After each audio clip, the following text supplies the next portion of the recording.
Hola, hola, ¿qué tal? Bienvenidos, bienvenidas a Invertir sin Estrés. Mi nombre es Daniel y el objetivo de este vídeo es analizar un poquito los resultados de Louis Vuitton del Q4 2024 y del año completo, ya que he recibido algunos mensajillos pidiéndome un poquito el análisis a raíz de la tesis que compartí hace ya el 22 de noviembre. Así que vamos a empezar echando un vistazo a los resultados Q3 y Q4 de 2024 comparándolos. Echaremos un vistazo a los resultados del año completo y veremos cómo se pueden interpretar.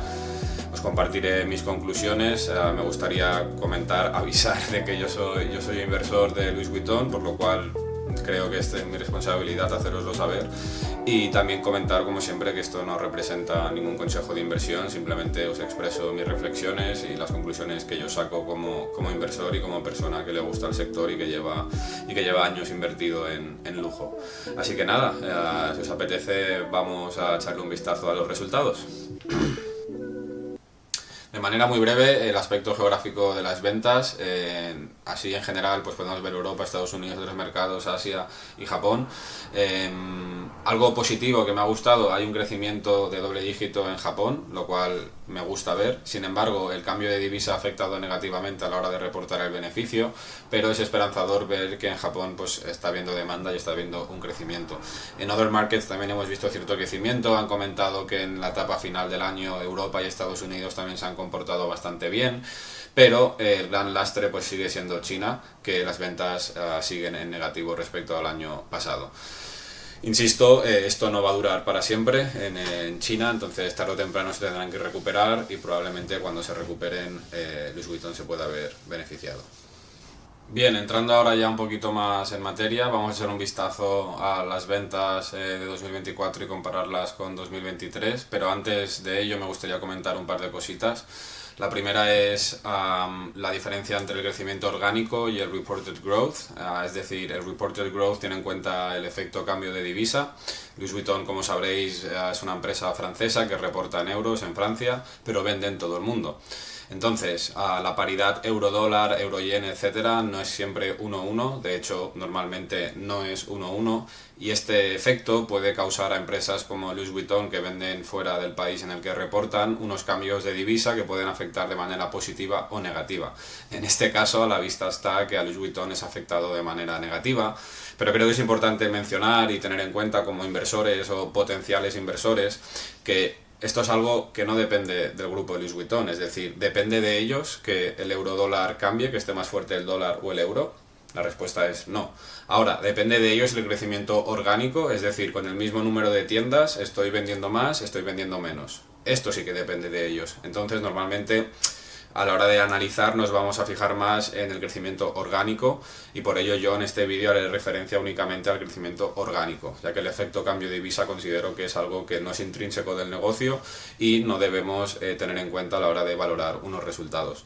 Es innegable que tiene un impacto y hay que tenerlo en cuenta mínimamente, pero insisto que para analizar el negocio debemos fijarnos más en el crecimiento orgánico. Dicho esto, también algo que considero muy importante es tener en cuenta los distintos segmentos y el peso que tienen sobre el conglomerado, ya que es muy importante entender que no cada división tiene el mismo peso, por lo tanto, una caída en ventas en una división puede ser más o menos relevante que en otras de las divisiones. Entonces, ¿esto cómo os lo he ejemplificado? Muy fácil. He cogido el beneficio total de 2024 y he cogido cada segmento y he calculado el porcentaje total de ese beneficio, ¿de acuerdo? Y esto en la línea un poquito histórica de Louis Vuitton sigue esta tendencia. Sin ningún tipo de duda, el segmento que más beneficio genera y el más importante en el grupo es Fashion and Leather Goods, que incluye todo el tipo de ropa, bolsos, etcétera, productos de cuero de Louis Vuitton, seguido por Selective Retailing, que aquí encontramos la marca Sephora, que hablaremos de ella evidentemente un poquito más adelante analizando los resultados. Y por el contrario, el segmento que menos representa es Wines and Spirits, seguido en este caso de Perfumes and Cosmetics, ¿vale? Aquí de hecho Other Activities and Eliminations, ellos ni siquiera nos incluyen un número, por lo cual voy a obviar este segmento porque es muy poco relevante a la hora de analizar los resultados. Entonces podemos ver, ahora hablaremos más en detalle, que Wines and Spirits ha caído un 8%, Fashion and Leather Goods menos 1% y Selective Retailing más 6%. ¿Por qué hablo de estos tres? Porque el menos importante y el que tiene mayor caída es Wines and Spirits. Lógicamente preferimos que crezca, pero si tiene que haber un segmento que caiga, prefiero que sea el que tiene menos peso dentro del conglomerado. En el caso de Fashion and Leather Goods y Selective Retailing representan el 70% de las ventas del conglomerado.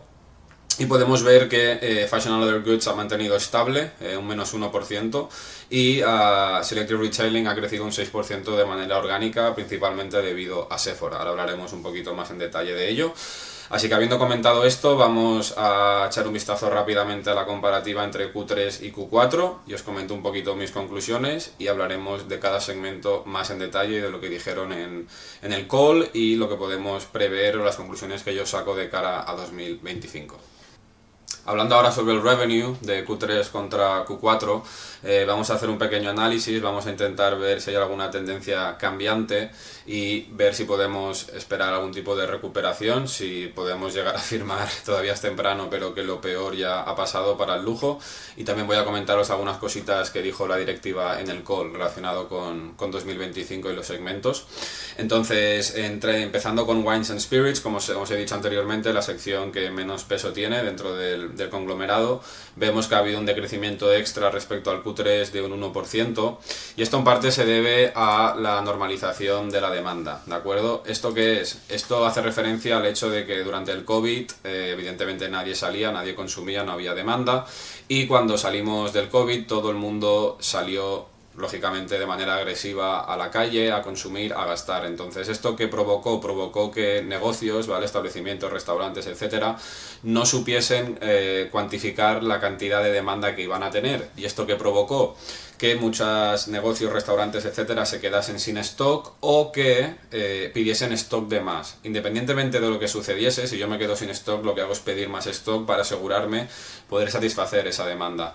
Pues bien, en el caso de Louis Vuitton y otras empresas como Veralia, que fabrica vidrio para envases, tuvieron un boom al acabar el COVID debido a que la gente salió y mucha gente pidió estos productos, hubo mucha demanda, pero a raíz de este exceso, ahora la demanda se está normalizando, los locales todavía, negocios, llamarlo como queráis, todavía tienen stock, entonces hasta que ese stock no se agote, no van a hacer nuevos pedidos.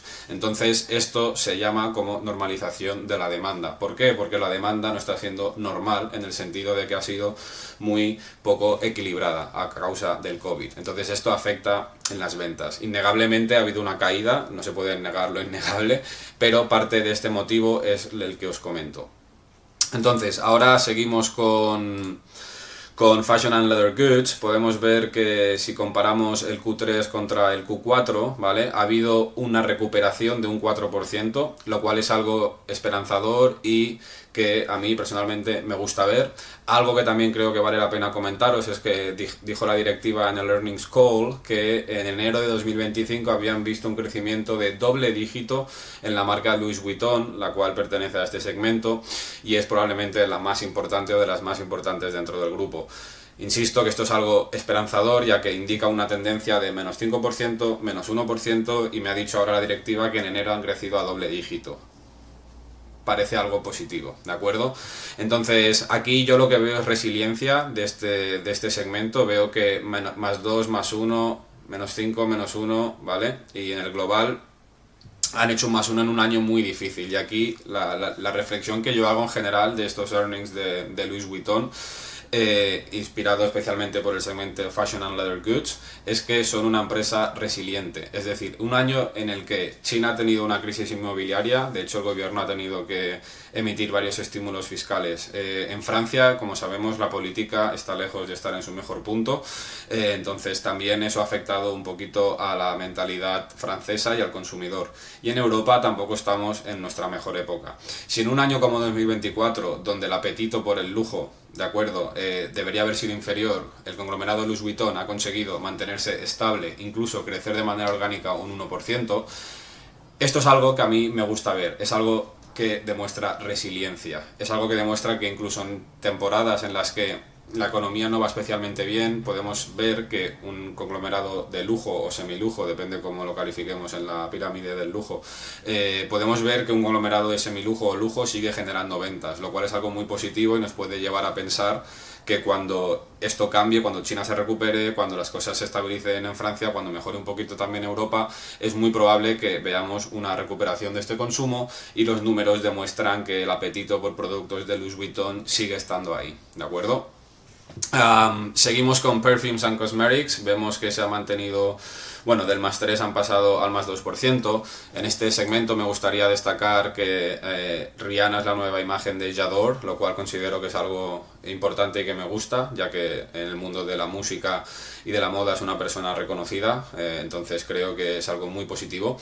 Y también dijeron que la fragancia Sauvage de Dior había sido la fragancia más vendida en el mundo entero. Entonces esto demuestra un poco lo que acabo de decir, que sigue habiendo un apetito y un deseo por los productos de Louis Vuitton. Seguimos con Watches and Jewelry. En este segmento ha habido una muy buena recuperación, han pasado de un -4 a un +3, es decir, un cambio del 7%. Esto es algo que está un poco en línea con los resultados que presentó Richemont, ¿de acuerdo? Y es algo que me gusta ver. Algo que vale la pena mencionar en referencia a este segmento es que Louis Vuitton ha firmado un acuerdo con la Fórmula 1 que dura 10 años y serán el timekeeper oficial.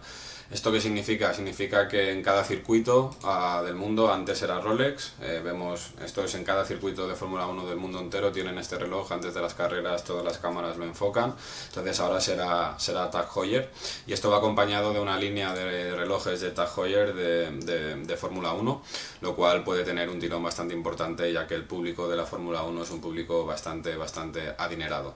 Y no solo eso, sino que podremos ver también todos los circuitos sponsors de Tag Heuer. La bebida Moet, también, aquí lo vemos en el semáforo de salida, la bebida Moet será el champán del podio y el merchandising en parte será de la marca Louis Vuitton, lo cual es algo muy positivo. Entonces, pasando a Selective Retailing, vemos también cómo ha habido un crecimiento de un +2 a un +7%. Esto principalmente es debido a Sephora, ¿de acuerdo? Ha habido un double digit growth en revenue and profit y han sido la marca más vendida en Estados Unidos. Esto es algo que me gusta mucho ver, ya que en Estados Unidos hay cierta competencia, también está Ulta Beauty y demás, pero parece ser que Sephora está muy bien posicionada y está ejecutando bastante bien. En el tema de las duty free shops han habido ciertos problemas, digamos, vemos que el revenue, es decir, el beneficio sigue en niveles previos al COVID, es decir, negativo. Entonces han tenido problemas, han tenido que hacer ciertas inversiones, están reestructurando las tiendas de Italia y Francia, entonces esto lleva a una serie de inversiones que luego tienen un efecto, como vamos a ver en los beneficios que han reportado. Algo que creo que vale la pena destacar es que han dicho en el call, también lo dijeron en el Q3, que el consumidor chino cuando viaja compra bastante, ¿de acuerdo? Es decir, cuando los chinos viajan a otros países, en este tipo de tiendas de los aeropuertos gastan bastante dinero en tiendas de Louis Vuitton. Para mí esto refleja que el apetito, como he dicho anteriormente, sigue estando, pero hay una diferencia de clases o de capacidad adquisitiva. Aquellos chinos que a día de hoy siguen teniendo esa capacidad de viajar pueden o quieren comprar lujo, mientras que los otros quizá están esperando a una recuperación.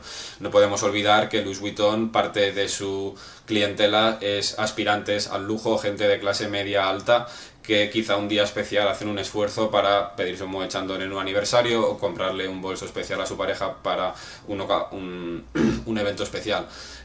Quizás si la economía no acompaña o hay una crisis inmobiliaria en China o en Europa los tipos o llamarlo como queráis, buscarle el defecto que queráis, quizá en esta época hay gente que hace un esfuerzo para no gastarse ese dinero y son pacientes y esperarán a una recuperación. Entonces pienso que el hecho de que el consumidor chino cuando viaja gasta bastante en este tipo de tiendas es algo que se puede llegar a ver como positivo.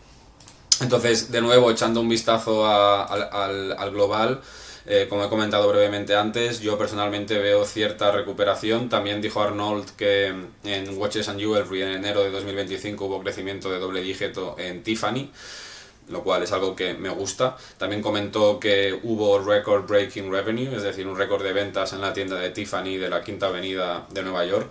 No es sorprendente, ya que en la Quinta Avenida de Nueva York suele ir gente que económicamente no está tan mal, pero en global pienso que si analizamos Q3, Q4 y tenemos en cuenta los comentarios de la directiva sobre enero de Louis Vuitton y Tiffany, nos pueden hacer pensar que quizás lo peor que hemos vivido en este 2024 relacionado con el lujo ya ha pasado. Para finalizar, el último apartado, me gustaría comentar el tema del dividendo y hacer una breve referencia a la valoración de la empresa. Sobre el dividendo podemos ver que propusieron mantener este dividendo, ¿vale? Lo propondrán en la reunión de shareholders, de los accionistas, en el 17 de abril de 2025, lo cual debería ser aceptado y podemos pensar que el dividendo de los 13 euros se mantendrá, lo cual es algo positivo ya que nos están devolviendo valor al accionista. También han estado, que no lo he comentado, recomprando acciones durante este 2024 y el propio CEO, Bernard Arnault, ha comprado muchas acciones, lo cual es algo que está totalmente alineado con el accionista y es algo que me gusta ver y que me deja bastante tranquilo. Algo que también se me ha pasado a comentar, que aprovecho ahora brevemente, es que Louis Vuitton ha adquirido una participación pequeña, pero ya empieza a ser significativa en Moncler, lo cual también considero que es algo positivo y que de cara a un futuro puede aportarnos valor como accionistas o posibles accionistas. Hablando muy brevemente sobre la valoración, esto es algo subjetivo y que depende estrictamente de los márgenes que proyectemos y de las ventas que proyectemos a futuro. Entonces, a día de hoy considero que no es una empresa que esté barata por valoración, por margen de seguridad. Pero esto cambia rápidamente. Si esto se cumple, que es lo que ha comentado Arnold, que están creciendo a doble dígito en algunos segmentos y se confirma en el Q1 2025 una recuperación en general del lujo y se puede ver una recuperación también sobre todo en el consumidor chino, si cambiamos la proyección de ventas en 2025 de un 5 o 6% a un 7 u 8, cambiamos también los márgenes, etcétera, automáticamente la valoración cambia y quizá pasaría de estar cara a estar barata y un largo etcétera. Entonces, si queréis aprender un poquito más sobre valoración, los múltiplos, o queréis debatir sobre si está cara, si está barata, ya sea Louis Vuitton, ya sea Google, ya sea Microsoft, ya sea cualquier empresa, os invito a uniros al link que tengo en la descripción, al grupo de Telegram, y allí podremos todos hablar y dar nuestros puntos de vista y espero que podáis también aprender a valorar y a obtener el valor y el margen de seguridad de ciertas empresas. Pues esto ha sido todo. A modo de conclusión, lo que yo entiendo, mi reflexión, mi análisis es que estos resultados no han sido tan malos como podían parecer a primera vista. He visto resiliencia en el conglomerado e insisto en que un crecimiento global del 1% orgánico en un año difícil como 2024 es algo que me gusta ver como inversor en el lujo. Creo que la tendencia de Q4 respecto a Q3 y lo que dijo la directiva respecto a 2025 y el primer mes es algo positivo y que nos puede hacer tener cierto optimismo hacia el negocio en concreto de Louis Vuitton y hacia el sector y una posible recuperación también de China. Es innegable que la demanda ha bajado, esto es así, no se puede maquillar lo que no se puede maquillar, entonces es algo lógico que las ventas, que el beneficio global haya caído y se han aumentado costes pero no han podido subir precios, etcétera. Pero como hemos podido ver, creo que el deseo por los productos de Louis Vuitton sigue siendo latente, sigue estando allí y no creo que sea algo que vaya a desaparecer, ya que creo que es algo que está arraigado a nuestra psicología, la necesidad de aparentar a nivel social, y creo que este aspecto de validarnos a través de la ropa, de los productos, de perfumería, joyas, etcétera, es algo intrínseco en el ser humano y que no va a desaparecer, como os he comentado, y creo que Louis Vuitton ha creado un imperio espectacular y veo muy difícil que puedan verse afectados a largo plazo por este tipo de problemas. Entonces este es mi análisis, insisto, soy inversor, no representa consejo de inversión, así que poco más. Si os apetece debatir un poquito más en detalle de cualquier empresa, os invito a uniros al canal de Telegram y poco más. Espero veros prontito. Si os ha gustado, un like, suscríbete y nos vemos en el próximo vídeo. Adiós.